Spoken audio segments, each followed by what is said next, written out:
Hi guys, this is Professor Davis, and I just wanted to take the time to welcome you to your midterm exam review today. This is our first exam in the course, so I want to go over a few basic things before we get started. First and foremost, I hope that you're enjoying the course so far. I did want to just point out that because sometimes the students aren't familiar with the technology, and so I wanted to make sure that you guys know that on each assignment that you submit in the course, you will receive and have received extensive feedback on every submission. So when you go to the grade book and you check out your grades, make sure to look at the attachment of your assignment there, open that up, and you'll see all of my comments there in red. And of course, your discussion also has some grading feedback as well. But especially, guys, make sure that you are checking out the feedback I give you on your assignments. That's of particular importance. All right, so let's move on into what we're here for, the midterm exam review. So this exam will cover chapters 1 through 7 and all of the course material that we've covered so far. So make sure that you have watched the videos I've posted in the course. I've created them specifically for you, and so I want them to be a helpful thing for you. And the videos that I post, I like to make sure that I'm going over concepts that I feel are not only of vital importance to you as a student, but also things that you're going to be using in the professional world. So those are great study resources there. Additionally, you need to make sure that you have read all of your required readings in your textbook up to this point. So you should have read chapters 1 through 7 by now. You should be taking careful notes on your own and studying those notes, and that's how you are successful on these exams. Now, our exams used to be proctored. They are no longer proctored. So you are not required to have a proctor for your exam. Instead, we use biosig verification, which I discussed in the course orientation. So make sure that if you haven't registered for biosig yet, that you definitely do so immediately. And all you'll have to do is enter the course. You will click on the Start Here folder at the top left-hand side of the screen. You'll see biosig registration. You'll just click that link and follow the prompts. When you go to take the exam, then you'll go into the non-proctored exams link in the course, and you'll see this biosig icon, the BSI that I have here on the screen. I actually took a copy of the little icon so you could visually see what I was talking about. You'll see that icon, and beside it, it'll say something like midterm exam verification. You'll have to click that. You'll have to verify your identity through biosig, and after that, you will then see the midterm exam test link appear. So you will not see it until you actually complete the biosig verification for that. So just something to make sure that you are aware of. Now, you are not allowed to use any notes, textbooks, or any other references while you're taking the exam. The exam is totally closed book. So think about if you were in a classroom taking the exam, or if you still had to have a proctor, that you would do it in the same manner that you would. We've eliminated the proctor just because it was difficult for students a lot of times to find a proctor, and biosig identity verification works perfectly well. So you will have an hour and a half to complete the 50-question non-proctored exam. Just because this is a common question with my students, I like to address it. The exam questions are multiple choice, and you might have a few true and false in there as well, but primarily they are multiple choice.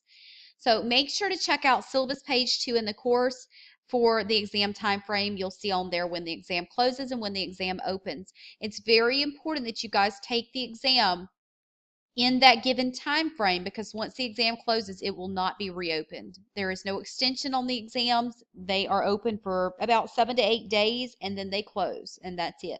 So it's very important that you are making sure that you're taking the exam during the given time frame.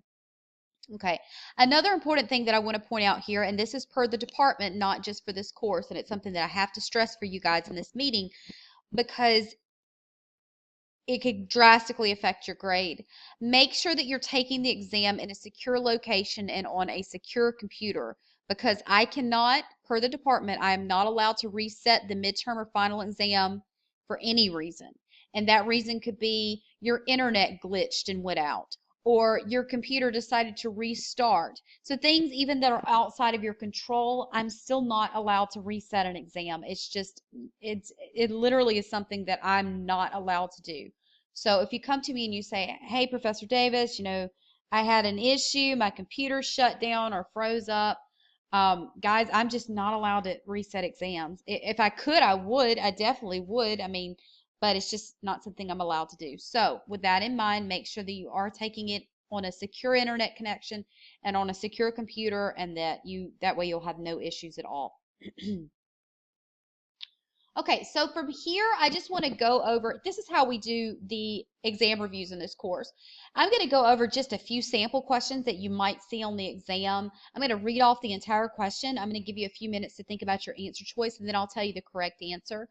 And it's very, very short, guys. It's a very short review because it's not a be-all, end-all study guide. This is not. It's just to kind of give you a few questions to test your knowledge.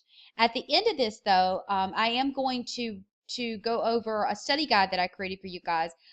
The study guide is just terms and words that you need to be looking up in your textbook and making notes on. That can be a great study tool for you. And I'll also make sure that when I send out the recorded link for this midterm exam review, that I will also include the Word version of that study guide. So that should help you as well.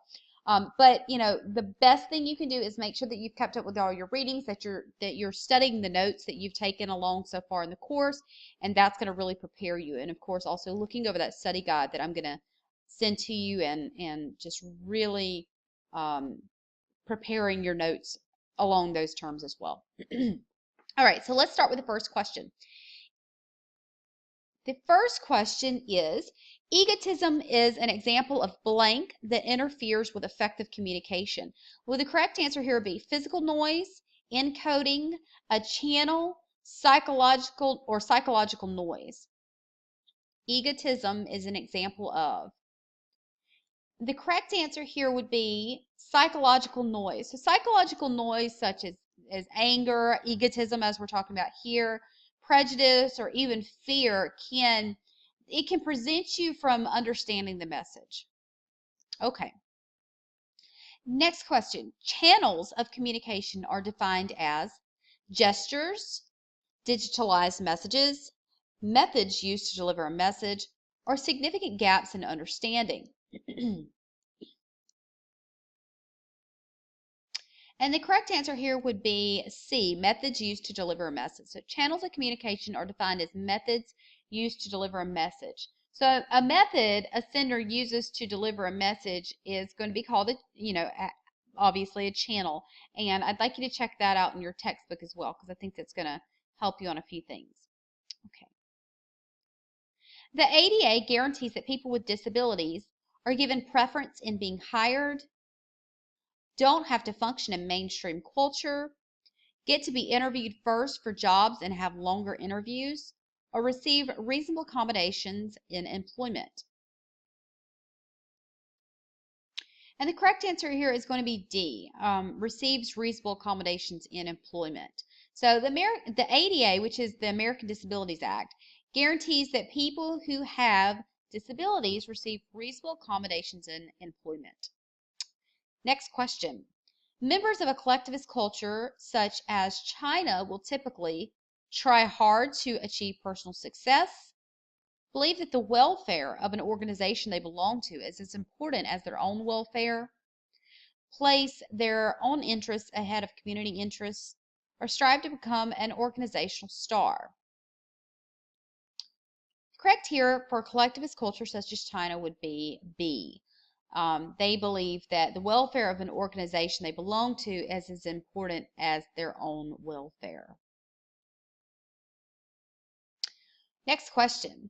If you paraphrased another person's information to verify that you have accurately noted the facts, which type of paraphrasing technique would you be using? Is it intent, content, structural, or feeling?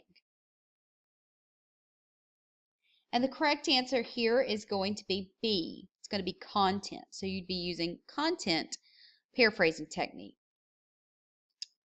So basically, paraphrasing content involves restating a speaker's ideas in your own words to clarify the facts or the instructions of that statement.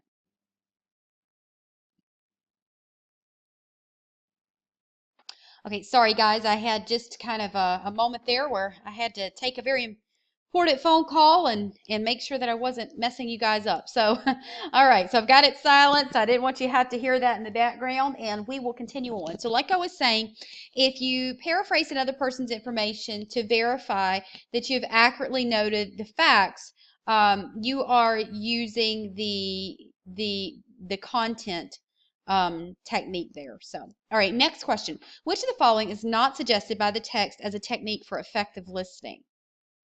Which of the following is not suggested by the text as an effective technique for listening? And that is, our answer choices would be when the sender pauses, seek clarification by restating her ideas in your own words. Be sure to understand the other person's ideas very well before you begin to evaluate them. Give the person advice by asking leading questions such as, are you sure you've really tried every solution we've talked about? Or when you're listening, ration your own comments. And the correct answer there would be C. And that's going to be give the person advice by asking leading questions such as, are you sure you've really tried every solution we've talked about? So that would definitely not be suggested in the textbook as a technique for effective listening. We want to avoid using what this would be called as a counterfeit question. We want to avoid using counterfeit questions that are actually hidden forms of advice. So we definitely want to try to avoid that. Okay, next question. In polychronic cultures, getting down to business right away is often viewed as rude. Honoring deadlines is given higher priority than honoring relationships. Speaking over time communicates lack of regard for your listeners' schedules, or is considered offensive to arrive late for a meeting. So we're talking about polychronic cultures here, excuse me. All right, and the answer here is going to be A. In polychronic cultures, getting down to business right away is often viewed as rude. They often, in a polychronic culture, they often view time not as importantly as relationships. An example of a polychronic culture would be the French culture. So they value relationships more than getting down to business. So they would definitely view that as rude. All right, next question. The quid pro quo form of sexual harassment refers to suggesting that an employee continue employment depends on their willingness to grant you sexual favors, a problem that exists only in people's imaginations, the legal term for the punishment meted out to someone accused of harassment, or behaviors that imply sexual interest, such as staring at someone frequently. And the correct answer here would be A. So the quid pro quo of sexual harassment refers to suggesting that an employee's continued employment depends on their willingness to grant you sexual favors. If a supervisor suggests that a subordinate's employment depends on sexual favors, this would definitely be an example of quid pro quo. And quid pro quo would translate to this for that, basically. So maybe that'll help you to remember it on this exam if you were to see this question. This for that. Okay. Next question. The collaborative approach to negotiation involves a blank orientation. Win-lose, win-win, lose-lose, or compromise. And the correct answer here is going to be B, a win-win. So the collaborative approach to negotiation often involves a win-win orientation. Next question. The term emotional intelligence refers to the ability and skill of interacting well with others, a tendency of highly intelligent people to be emotionally imbalanced, a belief that women are too emotional to be intelligent, or a person's score on the personality questions found on most IQ tests. The answer here would be A. The term emotional intelligence refers to the ability and skill of interacting well with others. So emotional intelligence is basically how well we interact with other people.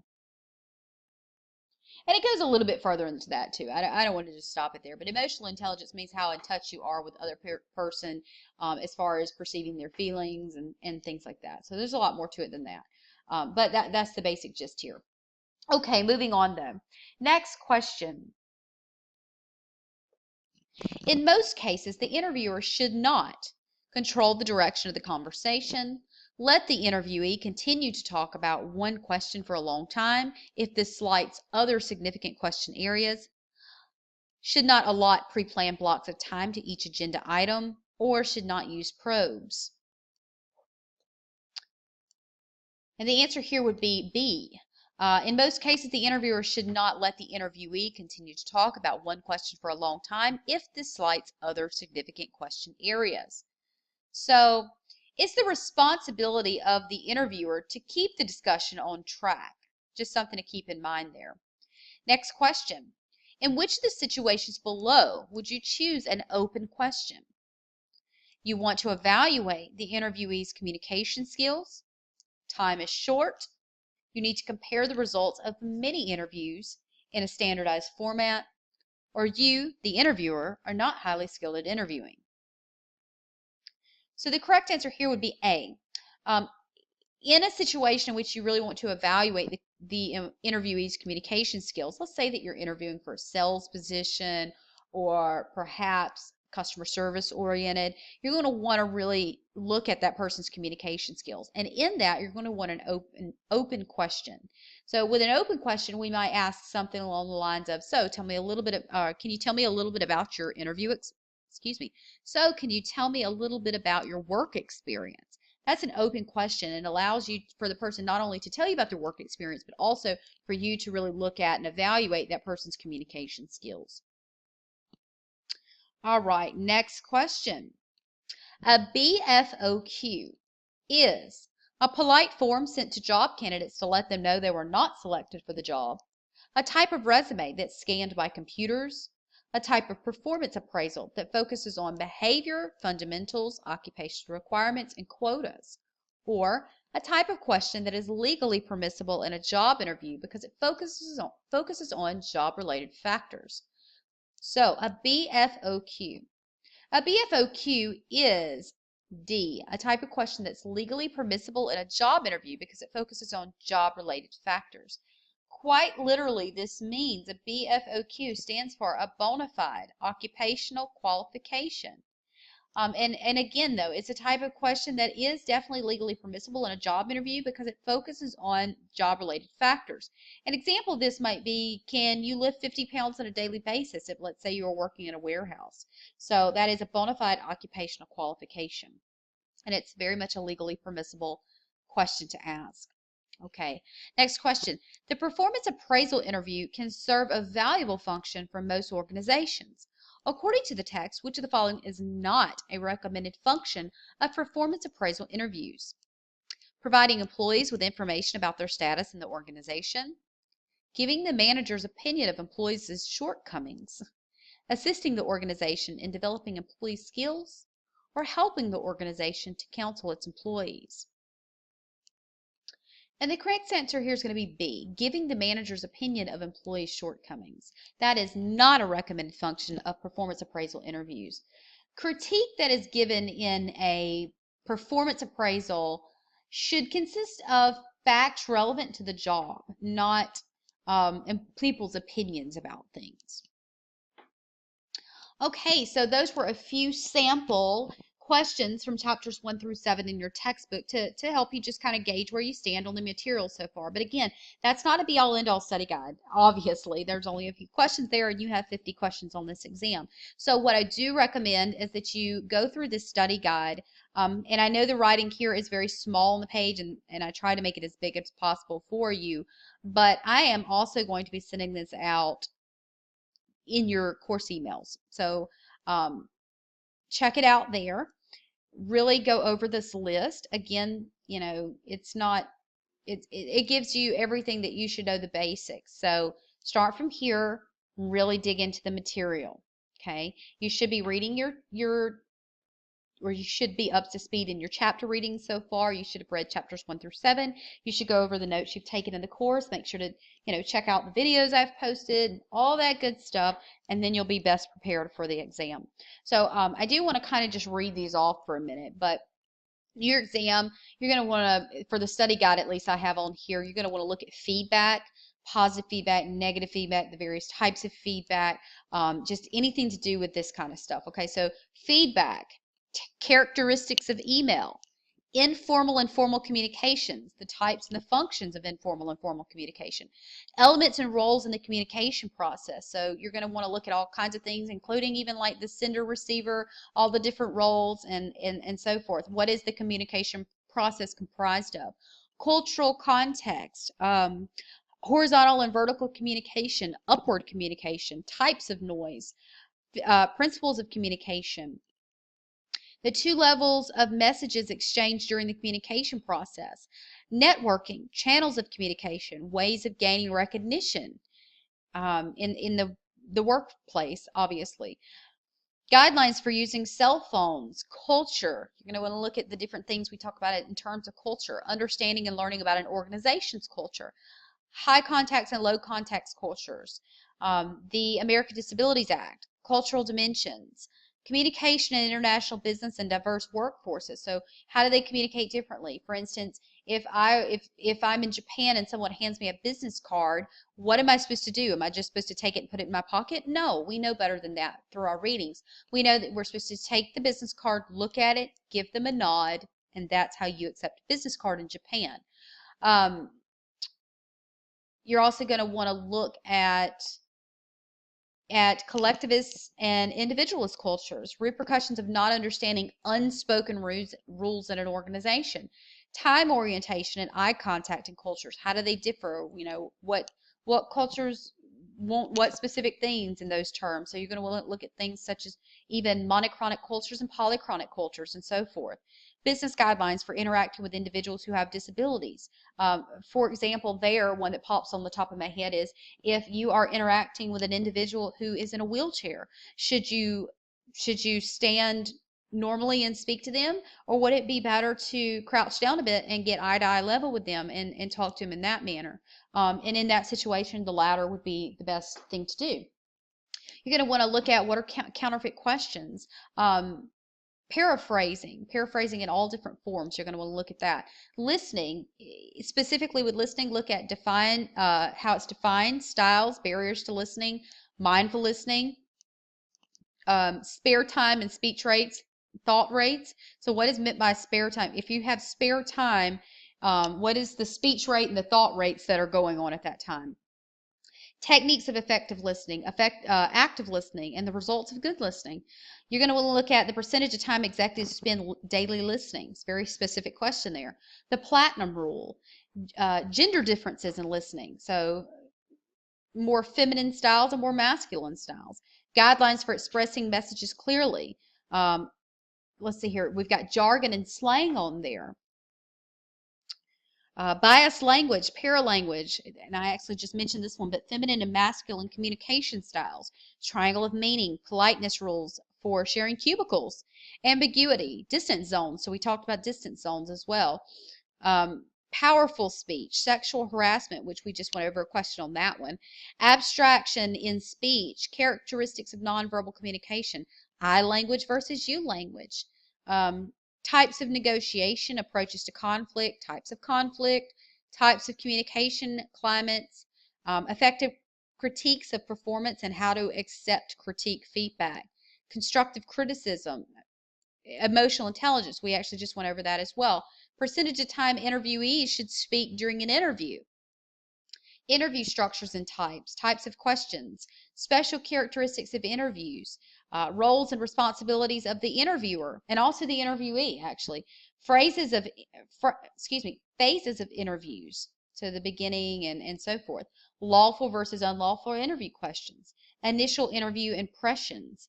Bona fide occupational qualification, which we know, I gave you an example of a bona fide occupational qualification is a question that can be permissible, legally permissible in an interview because it has to do with the specific job functions. For example, if you were to work in a warehouse and I were to ask you in the interview, can you lift 50 pounds on a daily basis regularly? That is a bona fide occupational qualification question.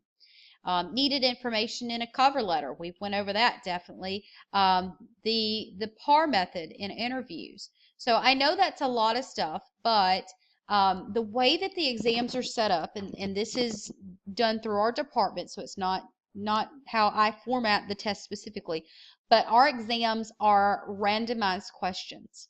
So you won't have a question on every single one of these topics, but it's impossible for me to say, okay, you only need to study 4 of these things or 12 of these things, because that's what you're going to focus on here. The test is randomized. So there are many questions that our test bank pulls from to give you your 50 questions for the exam. So I went through there and I really picked through the questions, and I picked out the things that are on there, and that's everything that would be on there.